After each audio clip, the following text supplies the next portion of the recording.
Review अभी हम लोग इम्पोर्टेंट फीचर देखने जा रहे हैं कॉन्स्टिट्यूशन के।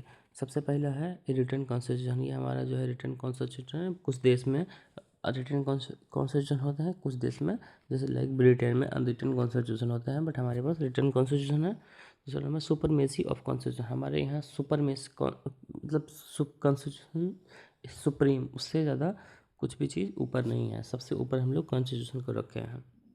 रिजिड कॉन्स्टिट्यूशन मतलब कि हमारे यहाँ मतलब बहुत ज़्यादा फ्लेक्सिबिलिटी नहीं है कॉन्स्टिट्यूशन में। कुछ कंट्री में होते हैं कि बहुत ज़्यादा फ्लेक्सिबल होते हैं, बट हमारे यहाँ इसको रिजिड लिखना गलत है, बट ऐसा बोल सकते हैं कि हमारे यहाँ बहुत आसान नहीं है और बहुत रिजिड नहीं है कॉन्स्टिट्यूशन। हमारे यहाँ मिक्स है constitution.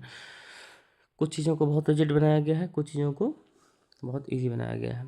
Division of power. Division of power हमारा जो है यहाँ पे होता है, कुछ स्पेशल पावर यूनियन के पास है, कुछ स्टेट के पास है, कुछ कनकरेंट मतलब दोनों के पास है। तो हमारे 3 लिस्ट बनते हैं, यूनियन लिस्ट, स्टेट लिस्ट और कनकरेंट लिस्ट।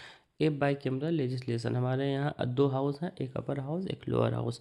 Independent judiciary. हमारे यहाँ जुडिशरी को इंडिपेंडेंट रखा गया है from the executive. Single constitution with single citizenship. हमारे यहाँ एक ही संविधान है, ऐसा नहीं कि स्टेट का कुछ और होगा और पूरा कंट्री का कुछ और होगा। हमारे यहाँ बस सिर्फ और सिर्फ एक संविधान रखा गया है और एक सबको एक सिटीजनशिप मिलता है। नॉट लाइक यूएसए में होता है कि वहाँ पे एक ड्यूअल सिटीजनशिप होता है, एक स्टेट का सिटीजनशिप लेना पड़ता है और एक कंट्री का सिटीजनशिप। बट हमारे यहाँ वैसा नहीं है। हमारे यहाँ सिंगल कॉन्स्टिट्यूशन है और सिंगल सिटीजनशिप है। Article 3 authorise the parliament to alter the state boundary and name. Parliament को आर्टिकल 3 के अंदर ये पावर मिलता है कि वो किसी भी स्टेट का नया स्टेट को बना सकते हैं, ख़त्म कर सकते हैं, उसके बाउंड्री को चेंज कर सकते हैं। National emergency. Division of power is suspended.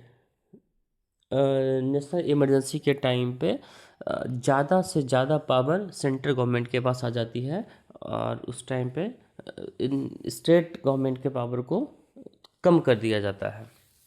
हमारे यहाँ 3 लिस्ट है, बताए थे, union list, state list and concurrent list. All India service.